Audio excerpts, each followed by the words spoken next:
and today we're going to be talking about brilliant inventions. There are four major inventions that we're going to be looking at that really helped America grow and become very successful. Before we get to those four inventions and their inventors or entrepreneurs, but let's define inventor. An inventor is the first person to think of or make something. And an entrepreneur is someone who organizes resources to bring new or better products or services to the market, hoping to make a profit. So really the difference is that the inventor is the smart person. They're the one that thinks of something that is new, that doesn't exist. Whereas an entrepreneur takes those new items, those new ideas, and he's also very smart and brings it to the market so that they can make more money. They find a very practical use for it, or they improve upon it in some way that makes it useful or affordable to people so that they can buy it. So these people can make money. Okay, so let's get to our inventions. We got Eli Whitney's cotton gin, and this was very important because you had cotton being made in the South, and the cotton has seeds in it, and you can't use the cotton when it has seeds in it, so somebody had to take it by hand and pull the seeds out. Well, now with the cotton gin, it would pull the seeds out automatically and be able to make a ton of clean cotton without the seeds very, very quickly, which means you need more land to make more cotton because you can now process it faster, which means you're going to need more slaves to farm that land. So slavery was really starting to go by the wayside until the cotton gin. So that had an unfortunate side effect that now slavery was going to be more important. More people were going to rely on it even more now, and that will lead us into our Chapter 8 story. But cotton gin was made by Eli Whitney and helped with cleaning out cotton. Our second invention is the reaper. As you can see right here, it goes behind a horse or horses, and they pull it through some wheat, and it cuts it for them. Normally, you would have to take a scythe or something, and I'm not a farmer, but you would have to cut it by hand, and it would take a long time. Where now you just take the horse and you kind of drive it through, and you just keep going back and forth, and in no time, all the grain is cut down. So.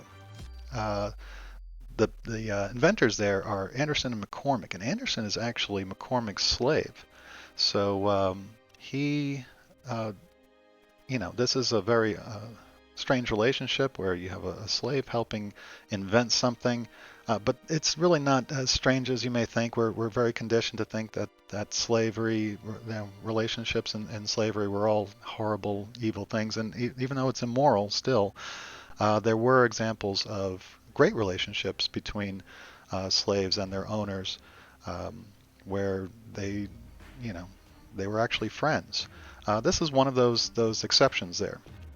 Joe Anderson and McCormick were very good friends. In fact, you can see it right here. The descendants of Cyrus McCormick give great praise to Joe Anderson, and he said he was a farm laborer and a friend, and he tested things hour after hour and really helped Cyrus McCormick get the reaper going. So that's why I remember Anderson and McCormick, because they were both equally important in getting this thing going. So yeah, just one of those strange things, but it's true. It does happen. So our next invention is the steamboat. Robert Fulton is the one that he's an entrepreneur. He took existing ideas and improve the steamboat so that it would make it very, very efficient and affordable. And he was able to make a lot of money off of his steamboats. Now think about, we have all these rivers going here. Remember Lewis and Clark?